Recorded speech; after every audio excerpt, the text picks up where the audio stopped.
Hi guys, welcome to मालंसी। मेरा नाम है देव्य। सो गाइस, आज के इस वीडियो में हम लोग बात करेंगे कि किस तरह से आप एक हाउसवाइफ की जो है income tax return online file कर सकते हैं। जी हाँ, तो देखिए कई बार क्या होता है ना कि बेसिकली जो मेन जो लोग होते हैं घर के अंदर, वो तो अपनी आईटीआर वगैरह फाइल करते ही है, लेकिन जो हाउसवाइफ वगैरह होती है, अगर आप उनकी भी आईटीआर वगैरह फाइल करते हैं और फ्यूचर में आपको लोन वगैरह की रिक्वायरमेंट होती है या आपको कोई भी ऐसी चीज चाहिए होती है उनके नाम के ऊपर, उनके ऊपर प्रॉपर्टी वगैरह परचेज करनी है, कुछ भी करना है, ऐसा कोई फाइनेंशियल ट्रांजेक्शन करना है, तो तब उस टाइम पे आईटीआर की रिक्वायरमेंट होती है और उस टाइम पे आईटीआर बहुत ज्यादा इंपॉर्टेंट पार्ट हो जाती है। तो इस वीडियो में हम लोग बात करेंगे कि किस तरह से आप एक नॉर्मली हाउसवाइफ की जो है इनकम टैक्स रिटर्न ऑनलाइन जो है फाइल कर सकते हैं। वीडियो को शुरू करने से पहले बता दूं, अगर आपको इनकम टैक्स रिटर्न की प्रोफेशनल सर्विस चाहिए, एक सीए से या एक प्रोफेशनल एक्सपर्ट से, तो सिंपली डिस्क्रिप्शन के अंदर लिंक दे रखी है, वहां पे सिंपली क्लिक कीजिए और आपको बहुत ही कम प्राइस के अंदर basically income tax return service दी जाएगी माई ऑनलाइन सी की तरफ से। तो चलिए गाइस शुरू करते हैं। तो देखिए गाइस, पिछली वीडियो में बताया था कि आपको इनकम टैक्स की वेबसाइट पे एक तरह से रजिस्ट्रेशन कैसे करना है, अपना अकाउंट जो है वो कैसे क्रिएट करना है। अकाउंट क्रिएट करने के बाद में सिंपली आपको जो है लॉगिन करना पड़ेगा। लॉगिन के बाद में यहाँ पे ये देखिए मेरा डैशबोर्ड यहाँ पे खुल चुका है। आप इस डैशबोर्ड के कुछ फीचर्स के बारे में बात करते हैं। तो सबसे पहले देखिए, अगर मैं प्रोफाइल के अंदर जाऊंगा तो यहाँ पे माई प्रोफाइल का सेक्शन आता है। तो बेसिकली इसके अंदर वो सारी की सारी डिटेल्स आती है आपकी, जो इनकम टैक्स के रिकॉर्ड्स के अंदर होती है। जैसे आपकी कॉन्टैक्ट डिटेल्स हो गया, एड्रेस हो गया, पैन का डिटेल्स हो गया और आधार कार्ड की डिटेल। सबसे गाइस इंपॉर्टेंट ज्यादा ये, मान लीजिए अगर आपका आधार कार्ड लिंक नहीं है पैन कार्ड से, तो सिंपली आप प्रोफाइल के अंदर जाइए और सबसे पहले आप लिंक आधार कीजिए, क्योंकि बिना लिंक किए अपने आधार को अपने पैन कार्ड के साथ में आप उसके बिना रिटर्न फाइल नहीं कर सकेंगे और ना ही उसको रिटर्न को ई वेरीफाई करा सकेंगे। तो सबसे इंपॉर्टेंट ये होता है कि पहले आपका जो भी आधार कार्ड है उसको पैन कार्ड के साथ में जरूर लिंक कीजिए और उसके बाद में स्टार्ट कीजिए रिटर्न। अब मैं वापस डैशबोर्ड के ऊपर जाता हूं। अब बात करते हैं हाउसवाइफ के केस में क्या होता है। मान लीजिए आपने उनके नाम पे कुछ एफडी वगैरह करा रखी है, तो कई बार बैंक क्या होता है, एफडी के ऊपर जितना एक जैसे अगर 10,000 के ऊपर अगर इंटरेस्ट होता है तो वो बेसिकली टीडीएस काटता है। अगर आपको ये चीजें चेक करनी है तो आपको सिंपली क्या करना है, माई अकाउंट के ऊपर जाना है, यहाँ पे क्लिक करना है view form 26 AS tax credit. जी हाँ, तो जैसे इसके ऊपर आप क्लिक करेंगे, सिंपली आप कंफर्म के ऊपर क्लिक कीजिए, एक नई टैब खुल जाएगी आपकी सर्विस टीडीएस सीपीसी की। आपको इसको कंफर्म करना है, प्रोसेस करना है और नीचे व्यू टैक्स क्रेडिट फॉर्म के ऊपर क्लिक करना है। उसके बाद में सिंपली यहाँ पे जो असेसमेंट ईयर आपको चूज करना है, तो करंट जो असेसमेंट ईयर है वो मैं बेसिकली चूज कर लेता हूँ और उसके बाद में यहाँ पे एस्टिमेट जो है सेलेक्ट करना है और व्यू और डाउनलोड करना है। तो आप यहाँ पे नीचे देखेंगे कि यहाँ पे जो है उनकी डिटेल्स आ जाएगी, मतलब जो भी पर्सन है उसकी डिटेल आ जाएगी। और मान लीजिए अगर बैंक ने या किसी और पर्सन ने इसका इनका टीडीएस काटा है या कोई भी फाइनेंशियल ट्रांजेक्शन हुआ है ऐसा जहाँ पे बेसिकली टैक्स वगैरह पहले से डिडक्ट हुआ है एडवांस के अंदर, तो वो सारी की सारी यहाँ पे डिटेल्स वगैरह आपको दिखने को मिल जाएगी। उसके बाद मैं बात करूंगा कि फाइल कैसे करनी है रिटर्न। तो आपको सिंपली ई फाइल के ऑप्शन के ऊपर जाना पड़ेगा और यहाँ पे इनकम टैक्स रिटर्न जो है ऑप्शन चूज करना पड़ेगा। अगर मैं हाउस वाइफ का केस है तो आप सिंपली क्या कर सकते हैं, अगर मान लीजिए कोई इनकम ऐसी है, हाउस वाइफ के केस में क्या होता है, मोस्टली उनकी जो इनकम है वो अदर इनकम होती है, राइट। मतलब जैसे ट्यूशन से इनकम हो गई या मान लीजिए कोई हाउस रेंट वगैरह आता है आपका उनका, या कोई एफडी से रिलेटेड वगैरह इनकम हो गई, ये तो ये सारी इनकम अदर्स इनकम में जाती है। तो बेसिकली आपको असेसमेंट ईयर में सिंपली असेसमेंट ईयर यहाँ पे चूज करना पड़ेगा। आईटीआर फॉर्म में सिंपली आपको आईटीआर 1 चूज करना है। फाइलिंग टाइम में आपको ई ओरिजिनल रिवर्स रिटर्न चूज करनी है और सबमिशन मोड के अंदर आपको चूज करना है prepare and submit online. Simply आपको कंटिन्यू के ऊपर क्लिक करना है और सारी टर्म्स एंड कंडीशन को एग्री करना है। जैसे आप सबमिट करेंगे तो आपके सामने पूरा पूरा आईटीआर 1 का यहाँ पे फॉर्म खुल जाएगा। अब बात करते हैं इसके अंदर कुछ सेक्शन दिए हुए हैं। पहला पार्ट है जनरल इन्फॉर्मेशन, जहां पे आपकी नाम वगैरह, एड्रेस वगैरह ये चीजें आती है। लेकिन जैसे मैंने बताया ऑलरेडी आपका जो रिकॉर्ड है वो इनकम टैक्स डिपार्टमेंट के पास में है ऑलरेडी, तो ऑटोमेटिकली आप देख सकते हैं यहाँ पे जब मैंने साइन अप भी किया था तब भी डिटेल्स डाली थी, तो वो सारी की सारी जो डिटेल्स है वो फैच होकर यहाँ पे ऑटोमेटिकली आ जाती है। तो अगर जैसे मैं पैन कार्ड फर्स्ट नेम में कोई था नहीं, लास्ट नेम ऑटोमेटिकली आ गया मेरे पास, आधार कार्ड नंबर आ गया, मोबाइल नंबर आ गया, ईमेल एड्रेस जो मेरा एड्रेस था वो आ गया सारा का सारा।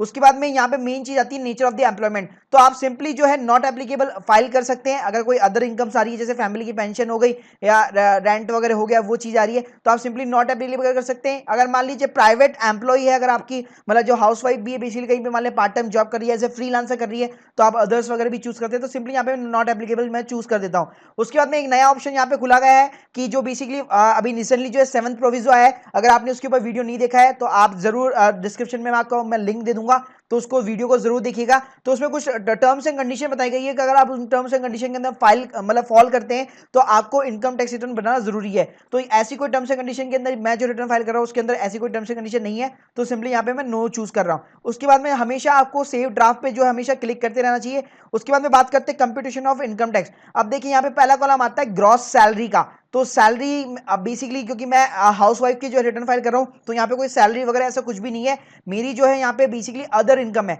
तो मैं सैलरी वगैरह जीरो करूंगा, वैल्यू ऑफ परक्यूसिटी इन सबको भी जीरो करूंगा।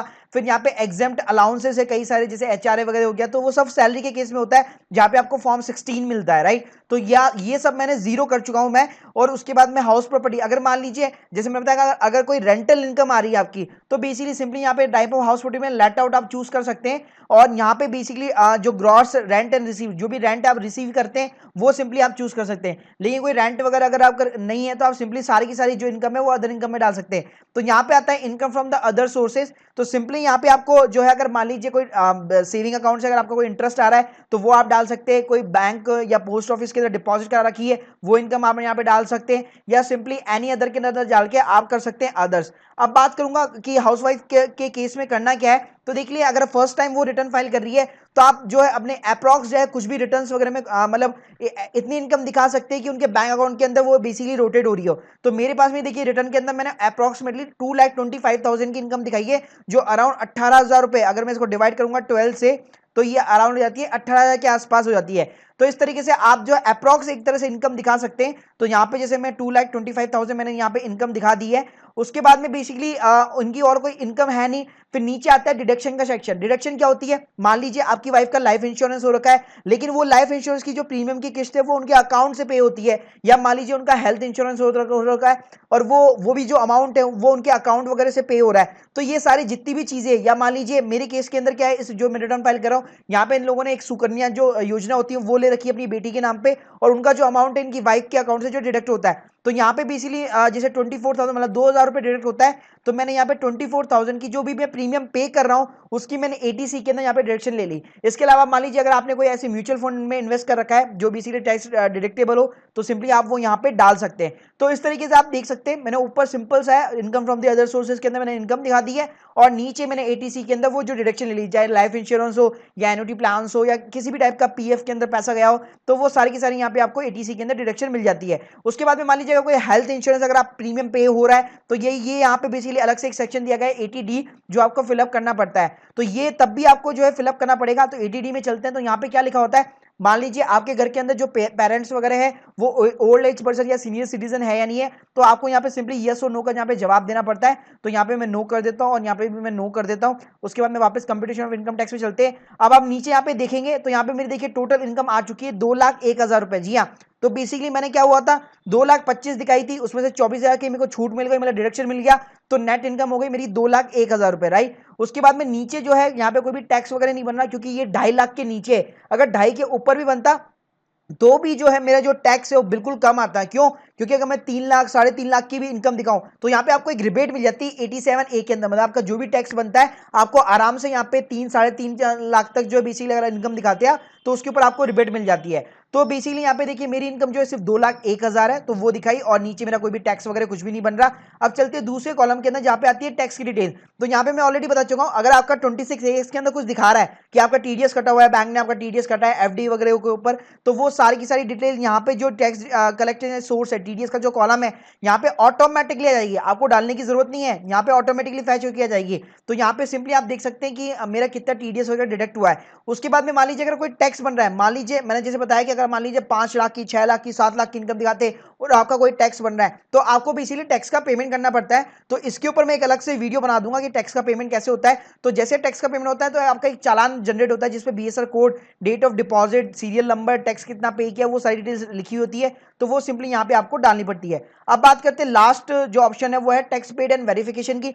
तो सिंपली यहाँ पे देखिए मेरा कोई भी टैक्स वगैरह बन नहीं रहा, अब मुझे यहाँ पे जो है आईएफएससी कोड और बैंक की यहाँ पे डिटेल्स डालनी पड़ेगी। हमेशा ध्यान रखिएगा कोई भी आईटीआर हो वो बिना बैंक की डिटेल्स के बिना फाइल नहीं हो सकती। तो कई बार क्या होता है एक हाउसवाइफ के यहाँ पे 3 से 4 अकाउंट्स वगैरह हो सकते हैं, तो आप वैसे तो सारे के सारे अकाउंट्स यहाँ पे दिखा सकते हैं, या मेजरली वो अकाउंट दिखा सकते हैं जिसके अंदर ज्यादा से ज्यादा ट्रांजेक्शन होती है, या कोई ऐसा अकाउंट है जो बेसिकली मतलब वैसे ही पड़ा हुआ है, कोई ट्रांजेक्शन वगैरह नहीं हुए, तो आप उसको लीव आउट भी कर सकते हैं। लेकिन मेरी सजेशन ये है कि आप सारे के सारे अकाउंट जो है दिखा करके, सो यहाँ पे बेसिकली मैं जैसे ही आईएफएससी कोड डालूंगा ये देखिए ऑटोमेटिकली बैंक का नाम आ चुका है, और सिंपली मुझे अपना जो अकाउंट नंबर है वो डालना पड़ेगा। और यहाँ पे लिखा हुआ है select account for the refund credit, तो ये हमेशा मुझे सेलेक्ट करना पड़ेगा, इसके बिना मैं रिटर्न फाइल नहीं कर पाऊंगा। तो आपको सिंपली यहाँ पे ये सेलेक्ट कर लेना है। उसके बाद में नीचे यहाँ पे जो है प्लेस पूछा जाता है, तो आपका जो भी एड्रेस वगैरह है तो आप वो डाल सकते हैं बेसिकली। तो मेरे केस में जैसे मैं स्टेट यूपी डाल देता हूँ सिंपली। और नीचे जो तीसरा ऑप्शन है, मतलब जो सेकंड ऑप्शन है, I would like to e verify later within the 20 days of the e filing, तो ये आप जो है चूज कर सकते हैं क्या, ताकि आप 120 दिनों के भीतर अपनी ये जो रिटर्न है सबमिट करने के बाद में इसको ई वेरीफाई वगैरह करवा सकते। तो आप देख सकते हैं मेरी स्क्रीन के सामने, जैसे मैंने प्रीव्यू एंड सबमिट किया तो ये मेरा पहला जो है बेसिकली मैंने जो भी डिटेल्स वगैरह फाइल की थी वो सारी की सारी एक तरह से प्रीव्यू यहाँ पे आ चुका है। तो अगर आपको कोई भी डिटेल वगैरह चेंज करनी हो तो सिंपली आप बैक जाकर, मतलब एडिट जाकर आप वो डिटेल्स वगैरह चेंज कर सकते हैं। आप यहाँ पे देख सकते हैं जो भी मैंने इनकम दिखाई थी 2,25,000, फिर 24,000 की डिडक्शन मिल गई, फिर 2,01,000 की ये बेसिकली इनकम हो गई और नीचे बैंक अकाउंट की डिटेल्स हो गई। तो सिंप्लीफाई तरीके से ये पूरी की पूरी यहाँ पे रिटर्न जो है बेसिकली फाइल हो चुकी है। तो सिंपली यहाँ पे मुझे जो है सबमिट के ऊपर क्लिक करना है। आप चाहे तो इसका पीडीएफ भी जो है, मतलब सबमिट करने से पहले एक पीडीएफ वगैरह भी आप देख सकते हैं। तो यहाँ पे आप जैसे क्लिक करेंगे यहाँ पे आप देख सकते हैं पीडीएफ वगैरह जो मेरे पास पूरा का पूरा एक डाउनलोड हो जाता है, जो कि एक फाइनल वर्जन नहीं होता लेकिन एक प्रीव्यू वर्जन होता है। तो सिंपली आपको सबमिट के ऊपर क्लिक करना है। जैसे आप सबमिट के ऊपर क्लिक करेंगे आप यहाँ पे देखेंगे आपकी जो रिटर्न है वो एब्सोल्युटली फाइल हो चुकी है। अब आपको काम करना है ई वेरीफाई का, तो आपको सिंपली यहाँ पे ई वेरीफाई के ऊपर यहाँ पे सिंपली क्लिक करना है। अब ई वेरीफाई जो होता है उसके जो है 2 से 3 तरीके होते हैं। पहला जो मोस्ट पॉपुलर तरीका है वो है आपका आधार नंबर। अगर आपका आधार नंबर सिंपली जो अपने मोबाइल नंबर से लिंक है तो आपको ओटीपी आता है और आप सिंपली ओटीपी डालिए और आपकी रिटर्न वगैरह वेरीफाई हो जाएगी। दूसरा तरीका होता क्या होता है, अगर मान लीजिए आपका बैंक अकाउंट नंबर आपके मोबाइल नंबर से लिंक है तो आपको प्री वैलिडेट कराना पड़ता है अपना बैंक अकाउंट नंबर और उसके ऊपर एक ओटीपी आएगा और उसके थ्रू वेरीफाई हो जाएगी। फिर तीसरा जो मेथड होता है वो होता है कि आप प्रिंट आउट निकालिए आईटीआर का, उस पर साइन कीजिए और आप बैंगलोर भेजिए। जी हाँ, तो ये इतने तीन मेथड होते हैं मोस्ट पॉपुलर मेथड जो होते हैं। उसके अलावा एक चौथा तरीका भी होता है, अगर आपके पास में नेट बैंकिंग भी है तो भी आप बेसिकली ई वेरीफाई करा सकते हैं अपने अकाउंट के अंदर लॉगिन वगैरह करके। अब मैं बात करना चाहूंगा यहाँ पे सिंपली मेरे पास क्योंकि आधार नंबर जो है लिंक हो रखा है ऑलरेडी मोबाइल नंबर से, तो ये वाला मेथड जो है मैं, आप देख सकते हैं मेरी जो आईटीआर थी वो बेसिकली ई वेरीफाई हो चुकी है। अब मुझे अपनी आईटीआर चेक करनी, मतलब प्रॉपर तरीके से फाइल हुई है नहीं हुई है, तो सिंपली मुझे डैशबोर्ड के ऊपर जाना पड़ेगा। अगेन जैसे यहाँ पे मैं व्यू रिटर्न्स एंड फॉर्म्स के ऊपर क्लिक करूंगा उसके बाद में यहाँ पे ऑप्शन आ जाएगा मेरे पास इनकम टैक्स रिटर्न, और यहाँ पे मैं कर दूंगा क्लिक सबमिट के ऊपर। जैसे आप सबमिट के ऊपर क्लिक करेंगे ये देख सकते हैं आपकी आईटीआर जो एकदम से सक्सेसफुली ई वेरीफाई हो चुकी है। सिंपली आप एक्नॉलेजमेंट के ऊपर क्लिक कीजिए और यहाँ पे आईटीआर वी एक्नॉलेजमेंट जो होती है उसके ऊपर क्लिक कीजिए, तो आपकी जो समरी होगी वो यहाँ पे खुल जाएगी। और यहाँ पे नीचे लिखा होता है कि आपको इसको प्रिंट आउट निकाल के सीपीसी बैंगलोर भेजने की यहाँ पे जरूरत नहीं है क्योंकि आपने ई वेरीफाई कर रखी है। और दूसरा होता है आपका आईटीआर फॉर्म जहाँ पे आपने पूरी की पूरी डिटेल जो यहाँ पे भरी थी। तो ये देखिए सिंपली तरीके से बहुत ही आसान लैंग्वेज में मैंने आपको बताया कि किस तरीके से एक हाउसवाइफ की जो बेसिकली आप जो है आईटीआर फाइल कर सकते हैं। अगर इसके ऊपर आपको प्रोफेशनल सर्विस चाहिए डिस्काउंटेड सर्विस के ऊपर, तो बेसिकली सिंपली आपको डिस्क्रिप्शन के अंदर लिंक मिल जाएगी। आप हमारी वेबसाइट पे जाइए myonlinec.in पे, जहां पे आपको एक्सपर्ट्स मिलेंगे और बहुत ही कम प्राइस के ऊपर आप जो है अपनी इनकम टैक्स रिटर्न जो है फाइल कर सकते हैं। So guys hope you like this video, please subscribe our channel. अगर आपके कोई भी डाउट्स हो तो प्लीज अपने कमेंट सेक्शन के अंदर जरूर मेंशन कीजिए guys. Thank you guys, thank you very much.